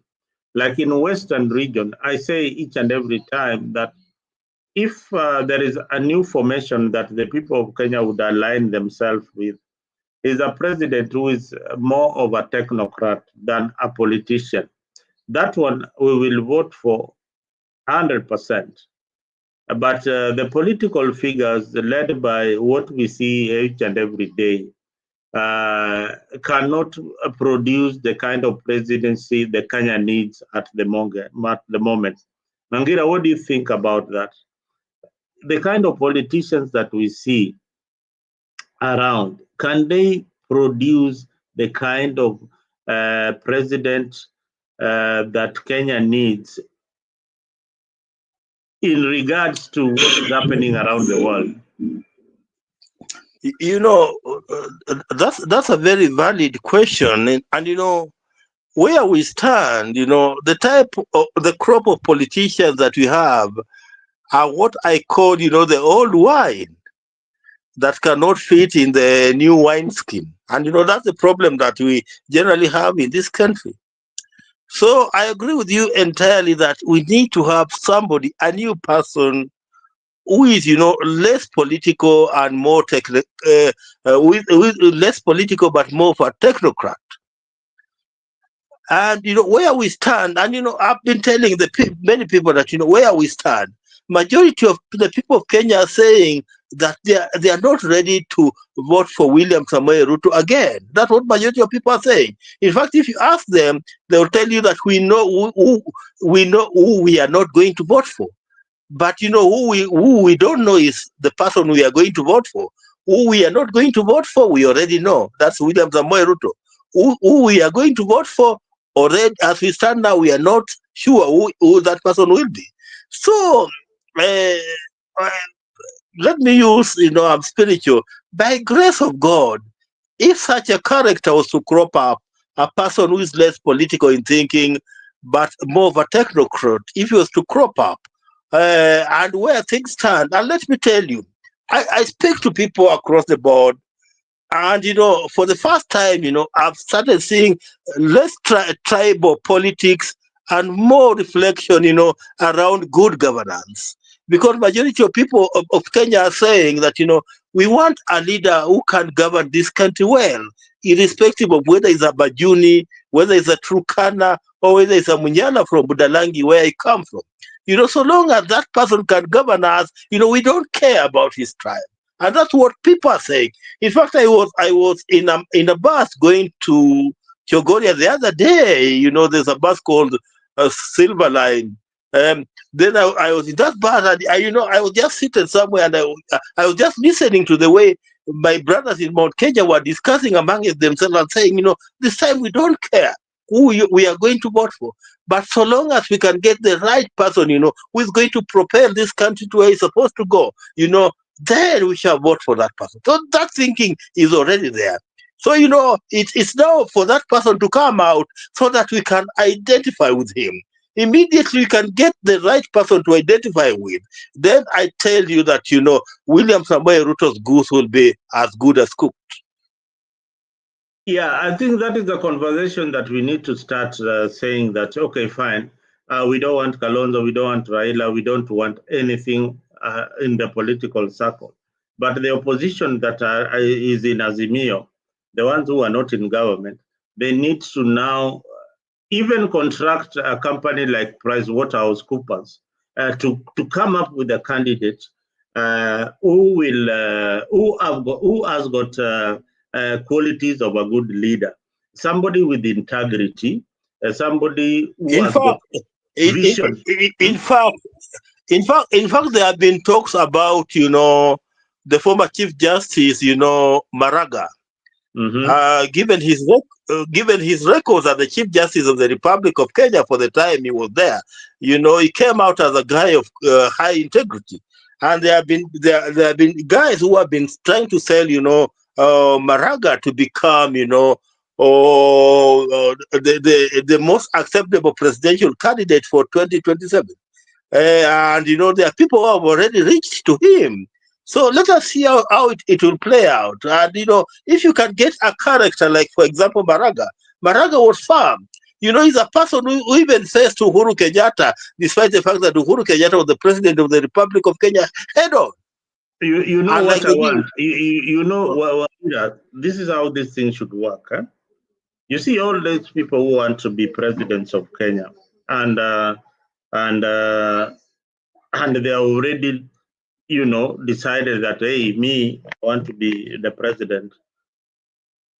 I want a panel of integrity by a reputable firm like Deloitte or PwC to vet these candidates who are they put up an advert. They put up an advert in the media, even international media, and they give them time that this is when we will be conducting our interviews for the next CEO of the Republic of Kenya.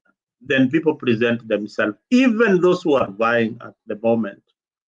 Then wanaenda mchujo, first round, second round, third round, until the three candidates are shortlisted.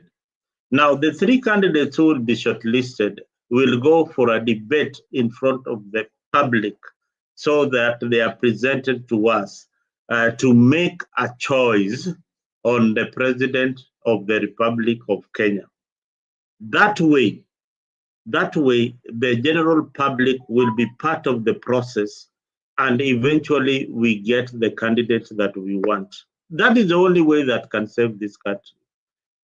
And if somebody can be talking to these politicians to go in that direction, if they have got the love for the country, then that is the way that we want this country to move. Now, what happens to the rest who are presidential candidates and they were not selected?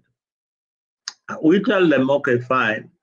You guys have put up a good fight, but we want you also to be in the parliament so that we can implement the policies that we have been talking about in the trenches. All right?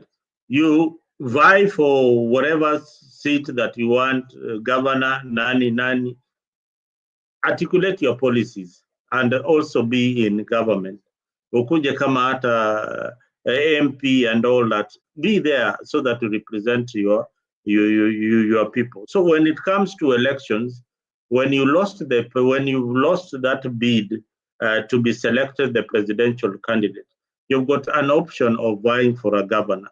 But you see, in this current setup that we have, when they lose, they have to wait for another 5 years That is why you see a lot of politics going on. Let them be engaged somewhere. Let the Railas be engaged. Wakuwe hata magavana. But now we make sure that we don't have the 47 governors, but we have very powerful regional governors representing Eastern Rift Valley and all that. So we have governors for those particular regions coming from this lot, because these lots are capable of conducting campaigns within the regions and becoming the governors of those regions. And the governor will become very, very powerful because they control an entire region. Ukisema governor wa Central, sio governor wa Kiambu peke yake, ni wa Central mzima. You understand?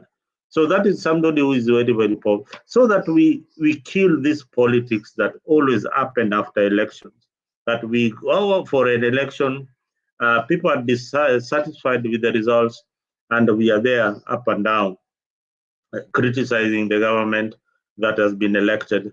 Then we wait for another 5 years, ndio tunaingia tena elections. Mzalendo, it can't work that way. Every politician believes that they qualify, and other politicians. You see, this is what we have been doing for the last 60 years, for the last since we got independence, and it has never worked. So we have reached a point where I was saying everything that we have been doing as Kenya in terms of politician has not worked. So we need a technocrat. That's what I'm saying. What do you think, Achau? But the conversation has to begin at some point. Lazima tuanze hiyo conversation so that it gains traction, because we might have these very good leaders. I've seen very young, good leaders who want to come and genuinely they want to be presidents. But what is it? They lack the political base. And the political base, you cannot acquire it, because the political base is either owned by William Ruto, is owned by Gachagua, is owned by Raila Odinga, is owned by Kalonzo Musyoka. So I think Mzalendo, we need now. It is that now we need the leaders. You see, like any Kamba, a young man, or Mutula Kilonzo Jr. who wants to be a leader. Mutula Kilonzo Jr. lazima angojea Kalonzo akufe.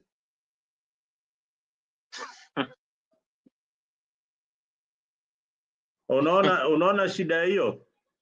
Wewe unacheka, hiyo ndio shida. Lazima Mutula Kalonzo Jr. lazima angojee Kalonzo akufe ndiye akuwe kiongozi wa Ukambani. Same to Babu Owino, lazima angojee anaambiwa lazima angojee Raila akufe ndiye akuwe kingpin wa Jaluo, akuwe kiongozi Luola. So hiyo ndio shida iko. So lakini sasa tukiingia kwa hii presidency, tukiweza kuwa na mjadala wa kutafuta kiongozi bora, then kiongozi bora lazima atafutwe na shirika ambayo inaweza tutafutia kiongozi kama president, kiongozi mzuri, tuchague. Hiyo ndio maoni yangu yangu. Yes. Nachambua siasa hapa. Wasam pale kwa comment section pia ameanza kusema he doesn't care whether someone comes from Western ama Nyanza. Osam, unaona Osam ameshaona dalili. Ameshaona dalili alikuwa anasidhani Raila Odinga atasupport William Ruto. Ameshaona dalili. Osam ameshaona dalili ya siasa, sasa vitu zinaanza kugeuka polepole 2027 tukifika hapa 2027 mimi nakwambia Raila atasema Kalonzo tosha. Sawa, tuache tungoje kama Kalonzo ataingia pale, lakini mimi ningeuliza, najua tuko na viongozi wadogo ambao wanaweza wakakuwa a very good leader in this country. Anyway, either Kalonzo, either Raila, we know that 2027 haitakuwa rahisi pia. Haitakuwa rahisi. President alisema siasa tu ni siku moja peke yake. Siasa ni siku moja, then anawakwaruza. Mzalendo, of course, we have had some 2 hours here discussing. But I know I don't want to say something here, but you know, I'm a football lover, and I'm wearing Barcelona shirt. This is Barcelona. This is FC Barcelona. So Chelsea has been hammered by Aston Villa at Villa Park. Arsenal was also hammered by West Ham 1-0. And those are big teams. Manchester United 2-2, Everton. Anyway, that is Premier League. And that is, by the way, those are just Premier League players and they are in the United Kingdom. Here we discussing politics, but we don't care about their performance. Anyway, Mzalendo, give me your parting shots.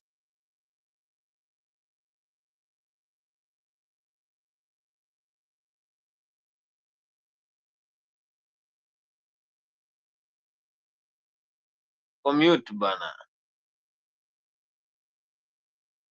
Arsenal's hopes of cutting the deficit to 5 points, but Liverpool also drew the other time. Arsenal So, wamepigwa. yeah, but Liverpool and Manchester, how did the game go? It was a draw, yeah? Manchester United and Everton 2-2. What about Liverpool, Manchester City versus Liverpool? Manchester City versus Liverpool. When? Jana game zije. Unajua wewe unaongelea leo, sisi tunaongelea jana. Ni kesho hiyo game. Ni kesho. Kesho ndio kuna hiyo game ya Man City na Manchester United. So we wait to see if Man City can beat Liverpool. That gives us some kind of advantage when we want to chase the top position. But anyway, back to what we were discussing. My parting shot would be very, very simple. Kenyan people need to look at beyond the political class, the people that we have who have presented themselves. We need to have leaders of. We need to look for leaders of integrity, somebody who is honest, transparent, and committed to fight corruption. So if we choose the kind of leaders that we have, then we are saying a continuity of corruption in our country. Then we also need a visionary leader, someone who can clearly articulate the issues and motivate the citizens towards a better country. And lastly, there's something that, last but not least, there is something that is called inclusivity. This is what you see ODM members are talking about it and every time. That now we have been included in government, we are going to support the government of the day. No, the president, with the kind of president that we are looking for in the future, is somebody who will include everybody into government, who will include everybody and the diversities of the Kenyan community. The 42 tribes, yes, they cannot be accommodated, all of them, but they will feel that they are part of the national cake, not 2 communities or 3 communities eating on behalf of the rest of us. Now, somebody will also promote inclusivity, not divisiveness. That, this particular region, like promoted by another region, that we will not vote for the Luo community, and the Luo community will not vote for you because of blah, blah, blah. That kind of divisionness is what we don't want. We want nationalism, and that is what is called uzalendo. Now, economically, we also want somebody who has got economic principles, meaning a president who will cut down on the wastage in government.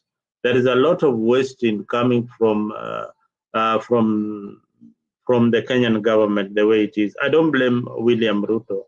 It is a structure that he found in place. It is a structure that we we decided when we promulgated the 2010 Constitution. Now, the 2010 Constitution it's time for it to be revised. That Constitution must be revised as soon as possible. The 47 counties are not working for the people of Kenya, but they are working for the political class. We need 8 governors to go back to our traditional boundaries, and we don't need those excesses. We don't need many administrators in the county government. That is another excess. So we will bring the wage bill by nearly half if we do that, because most of our expenses go to the current budget. Now, what else? I think that is the kind of diversity that we want in leadership in Kenya. So without that kind of diversity, we will not have good leaders. So that is what I represent. That is what many Kenyan people are looking up to, and that is it. What are you saying? Mzalendo, remember the Kalenjins are well prepared after Ruto. Gideon Moi comes in. Wamunyoro has also positioned himself. Kalonzo is still active. I don't know. Kikuyus have not presented a candidate for president. So, and as things are right now, Wamunyoro might not be the one who is well positioned to represent the Kikuyu community. Remember, he has got cases in court. So until the court pronounces itself that Gachagua can vie, and then that's a story for another day. So awesome! It has been nice meeting you again on the comment section. Thank you very much. Promise Baraka, thank you for being part of the panel, and many others who have been watching on the side show. So make sure that you like or leave a comment on our YouTube page so that we can get back to you. And if there is an issue that you want us to also articulate and discuss regarding politics, then please don't hesitate to ensure that you reach out to us in Afrique. Our emails are afriqued24hrs@gmail.com. So make sure that you reach to us. Go to our YouTube page. You will get my numbers there. You'll get our email there, so that you can communicate. We want you to join this large family of Afrique. And if you are a good editor or a good presenter out there, and you want to exercise your freedom in media, and if you have somebody who wants to be part of this team, please make sure that you reach to Afrique, so that we can engage and see what you can offer. So karibu sana. This has been Mzalendo, and thank you for hosting me this evening and being part of the team that made this happen. Otherwise, thank you so much, guys, on the comment section. Asanteni sana. I'll leave you with things that we don't want to remember, but again, that is who we are as a country. Kwaherini, and tuonane siku ya kesho.